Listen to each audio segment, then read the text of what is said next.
Welcome to Conversations with Sarah. I'm Sarah Reddan, creator of the SRTT Self-Care Club. Thank you for joining us today. You can find me on most social media platforms as SRTT Self-Care. Facebook's where I'm most active and where you can join my communities. Today, I'm joined by Mattis, a social media and business coach who is an active part of both my Connect professional networking group and my self-care journey space to share some of his personal journey. Hi, Mattis. Thank you so much for joining me. Hi, thank you for having me here. I'm honored. It's my absolute pleasure. I love listening to you when you come into group and do lives, and I know that you've got a really quite a story to share of the things that you've experienced in life, and you bring a lot of hope and inspiration and positivity into the space. So it's wonderful to have you here to share with the listeners today. Thank you.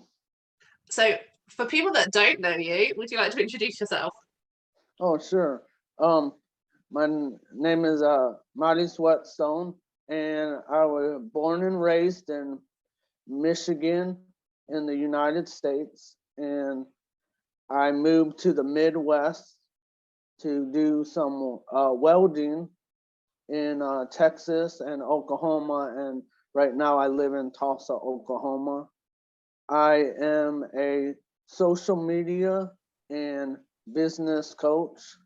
I teach people how to utilize social media to be able to have attraction marketing, attract people that are like-minded for their business, and I teach people how to brand themselves. Perfect. In the awakening space that I use energy healing, and I am a Reiki master. So I'm in a part of my life where I'm discovering I'm discovering myself and really healing from a lot of past trauma and stuff. So I'm really blessed to be in the moment right now. And that's kind of the parts that you've come to share with us today, isn't it? Parts of your awakening, your healing journey, and the energy work that you do, and that kind of part of your journey. So I'm very excited to hear more about this. I've heard a little bit of your story, and I know that it's like you are on a journey and you are evolving, and things are changing for you as an observer. It seems quite quickly. There's a lot going on for you. So where would you like to start with, kind of like your journey into energy work? Well, I noticed it as a young age that there was I was different. I didn't fit in with a lot of the other children and stuff. But I didn't understand anything of it, and I grew up in like a Protestant type atmosphere. So I knew of spirituality a little bit, but I didn't understand a lot of it.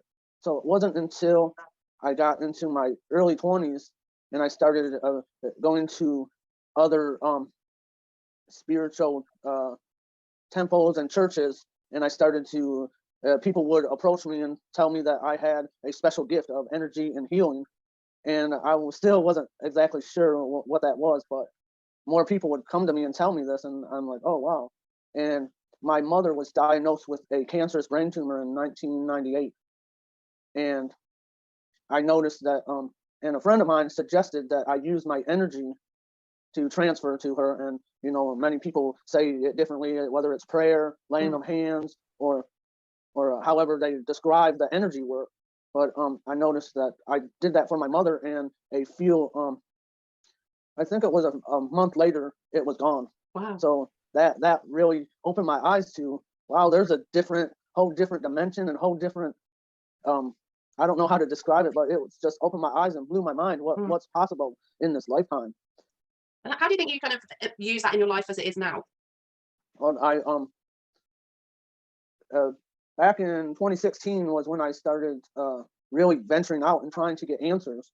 And that's when I started awakening to the possibilities of dimensions and just searching for spiritual answers. And I came across a Reiki master here in Oklahoma, United States. And I went to the class and I was attuned, and I started realizing, oh, wow, this is just really amazing. And for a while, I put that back, because even you said, I didn't know you were a Reiki master, because I just let it dormant for a while. And now, the past several months, it's come out to where I'm using that more. I'm using the Asians call it chi, and some spiritual workers call it chi, the energy in your body. And I'm learning how there's things that you can breath work, that you can control the energy more. And that's where I'm at. I'm learning how to breathe differently.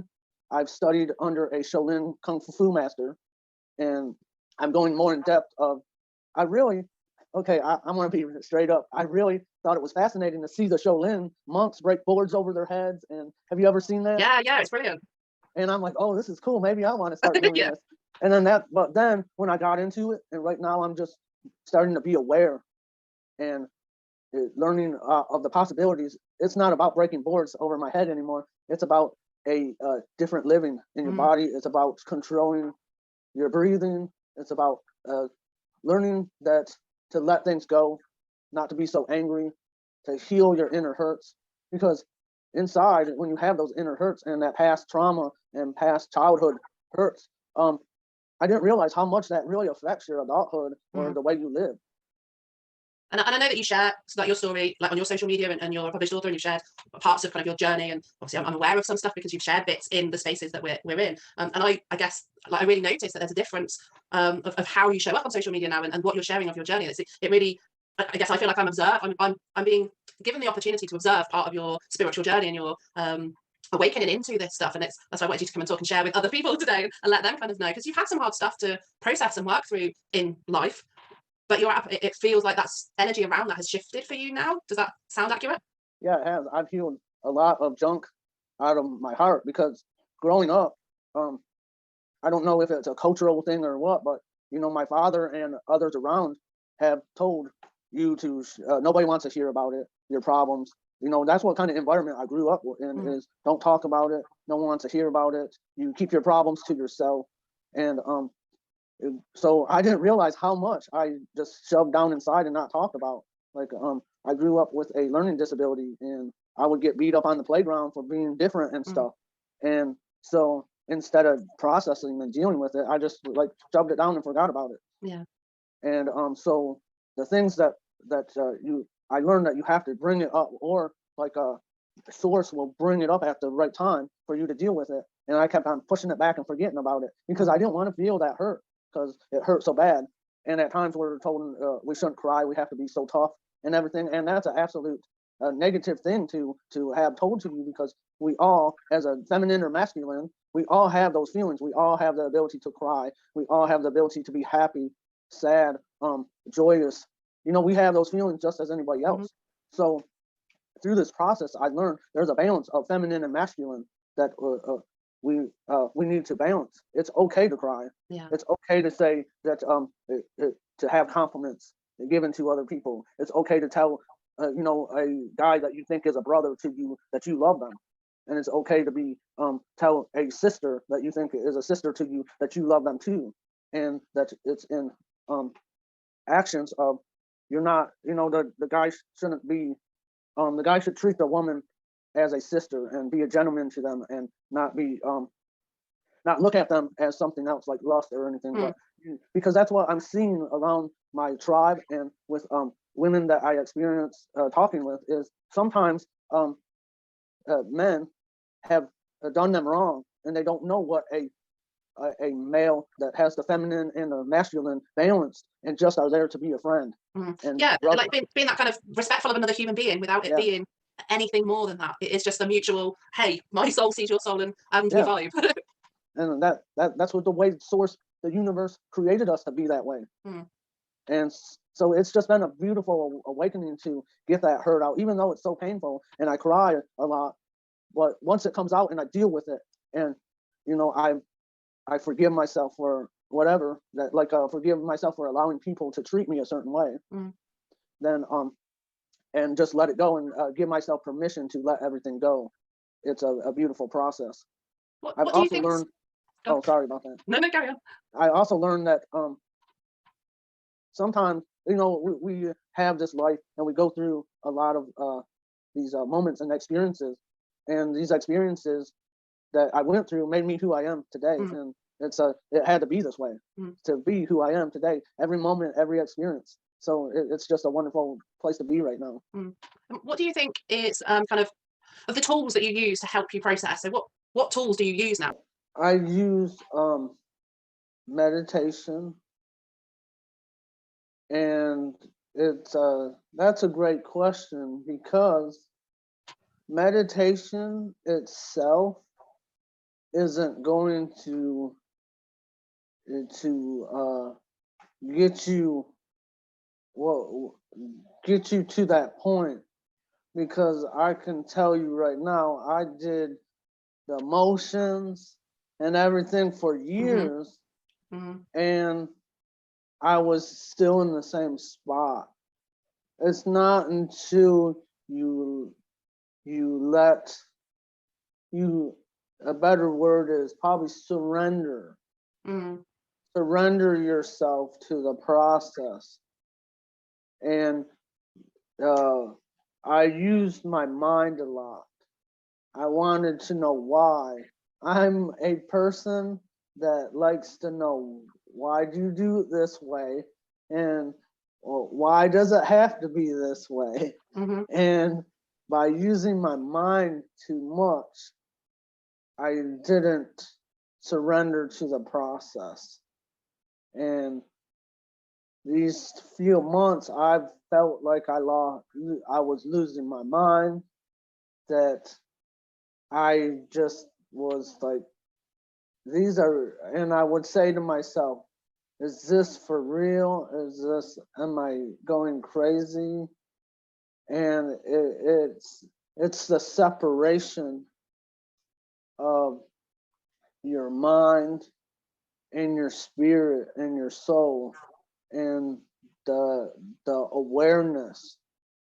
So by letting go what I knew, and just be aware of what was happening, and that's when I started to really let things go, because for years I just did oh, here's a meditation, I'll do this.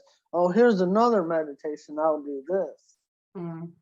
And by learning actually the best way to awaken and let yourself go is doing nothing. You don't have to do anything. You just have to stop thinking about everything and just go inside and work. Like I've really used focusing on the breathing, because that has been a really good tool to use. Focus on the breathing, and then I don't focus on what's outside of the world, and why is this some way and why is that another way.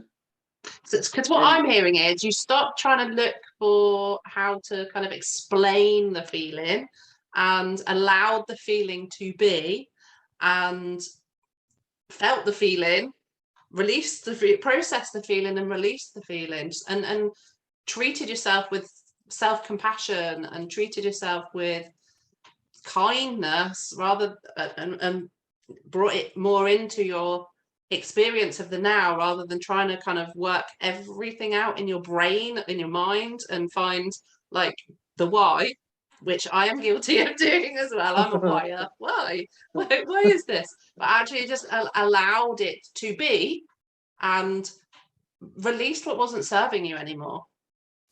Yeah. And falling in love with yourself. And I never had that growing up until now. I never really truly loved myself. There was one point as a child that I hated myself so much that I would go out in the middle of the night, and there's a bridge near maybe like a mile away from where I was living. And I rode my bike up there, and I sat on the bridge, and I sat over the ledge, and it was where cars came through, and I contemplated many nights of ending my life. because I truly didn't love myself. I let people, call me a retard and call me different things and say the words that I took those words personally. I didn't have teaching, or I wasn't aware of self-love and not taking things personally and working on yourself. And it's a process, because it didn't happen overnight. It took years of me understanding that it's okay to love yourself. I'm not a failure. I'm not a retard or a slow learner. I'm just myself. And that really helped too, to have that self-love and to go through that process of not knowing where I'm at or not knowing who I am. I can understand the people that say that they struggle with fitting in and not knowing, because it's hard at times, because we are having a human life experience. Yeah, we're all just kind of doing the best that we can with the tools that we have in the moment. Yeah. And like you say, if it's never, if you're living in an experience where people are being like negative and bullying and diminishing of who you are as a person, and you don't yet have the skills, then it's hard. It can feel really hard. But luckily there was something in you that must have recognized that you were meant to stay and didn't take that action, and look at where you've moved to now, that growth that you've got. No one should have to experience what you experienced, absolutely, but you're here in the now, experiencing something entirely different. Yeah, totally. So how do you feel like now, like with all the things that have changed and the learnings that you have now, when life-changing events happen, what's different for you? Well, now that I learn to like, if something happens, because I'm still at the beginning stages of still learning, and I know we all learn throughout our life, but now if something comes up that gets me kind of riled up, I start to breathe, and I do qigong daily.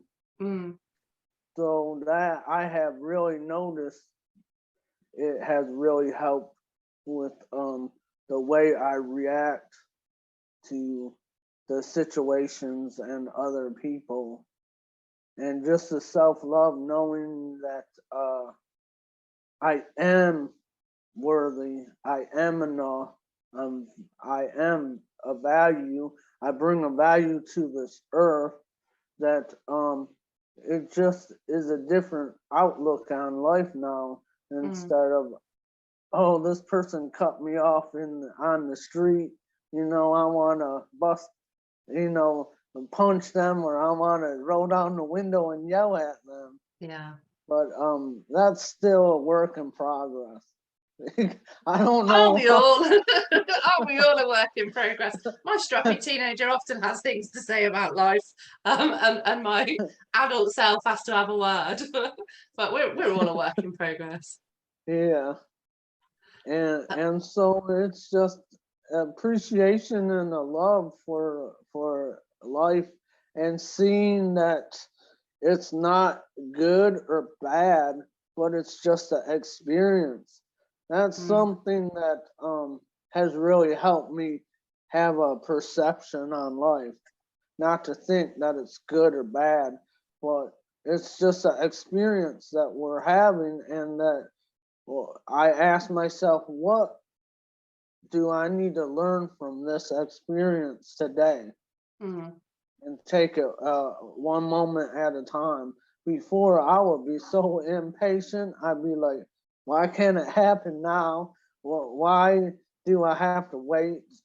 And I'd always be thinking about, oh, how can I make it faster? How can I do, how can I do this? How can I fix this problem? And then if you just surrender and just be calm and breathe and just say, okay, what am I supposed to learn in this moment, at this time? I love that. Yeah, and I think that's something that has helped me sort of being able to be in the moment and be kind of present with what's occurring, and just sort of, because my brain is a busy brain and there's always often things going on, lots of stuff going on, and I use meditation as well, and being able to just ground yourself and be present in the now is so different. It's such a different energy, isn't it? And it really, like for me, I feel much like more calm. I feel more present. I feel more capable of kind of dealing with whatever comes along. I'm not so attached to outcomes of things. Whatever is like, I'm doing what I'm doing. I'm doing what I'm doing to create what it is I want to create, but I have no control over all this other stuff.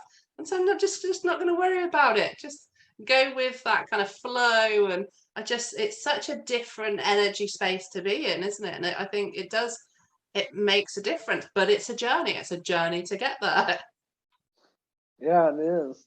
And like you said about the having non-attachment about the outcome, that's a big thing too, because I always want to know how it's going to come out, or if I do it this way, will it come out better? And just do the best that you can do in the moment. Yeah, because it is, I mean, it is just why I use the word all the time, but it is a journey. And that journey for me is the biggest thing. It's like sometimes we're not going to reach all of the goals that we have. We're not going to get all of the outcomes that we want. But the journey, I think, is the important bit. Yeah, I agree. Enjoying it and just enjoying and learning and helping people along the way. Yeah, I love that. And I know like that's what you do with your work as well in the different ways. And you're a published author. You've been part of a couple of collective books, I believe now. Yeah, I've been in two. I've been co-authors in two, and one book was a bestseller. So it's a dream come true. And eventually, like you, congratulations on your book that you published. I eventually want to do several published books of my own, but it'll be the right time. Everything's the way it should be. Yeah. And like you say, you've got this experience already, so I know you've got more stories to tell. And thank you for the congratulations. I don't know that the people on the podcast will even know about my book, but it will be in the show notes. There'll be linked to yours as well in the show notes. We'll just do a little plug right now. And my book, the same. I would have said 6 months ago I couldn't write a book. I would have, if somebody said to me, "You're going to write a book," I'd have said, "Absolutely not." And it's just been a process of letting it be what it is. And like your ambition, I'm now working towards a series of books, and the intent is that if it helps one person, then I've achieved what it is that my ambition for writing was for. Yeah, exactly. It is I feel the same way, because before I would have never thought that I could be a part of any books, but I had people that saw greatness in me and asked me to partake in their co-authored book, and it was amazing just to go through that process of writing a chapter, and it shows that you can do anything, you know, if you want to do it, and if it's the right time and it's there. Even if you don't necessarily believe in yourself at the beginning, I think the process of doing it helps you realize how much more you're capable of. And I think that's a lesson to take into life, that sometimes opportunity will come along that you don't necessarily think you can do, but the process of doing it will show you exactly what you're capable of. And it's like taking these opportunities and working with it. It's part of growth, isn't it? Being able to accept that other people can see this potential and allowing yourself to step into that potential and create the next level of who you are. Yeah, that's a great analogy. Yeah. It's amazing to see, even if you don't see what's inside you or what you're capable of. Yeah, because when one of the publishers came to me and said, "Hey, I'd like you to be," and I was like, "What, me? You?" And then I'm like, I felt that it was the right time, so I jumped on it. And now you've got a book that was a bestseller. Yeah, it's pretty amazing. That's brilliant. I think that we are out of time. So I don't know if we've covered everything that you wanted to share, but I think we've kind of had a good sort of meander around and shared a bit of like the philosophies and your experiences. Do you feel like you've said everything you needed to say today? Yeah, you know, it was whatever was supposed to be mentioned is mentioned, so it's great. Thank And you. Is there anything you want to leave people with? Just in one of my published books, I have a quote that is, "Wake up and believe in yourself."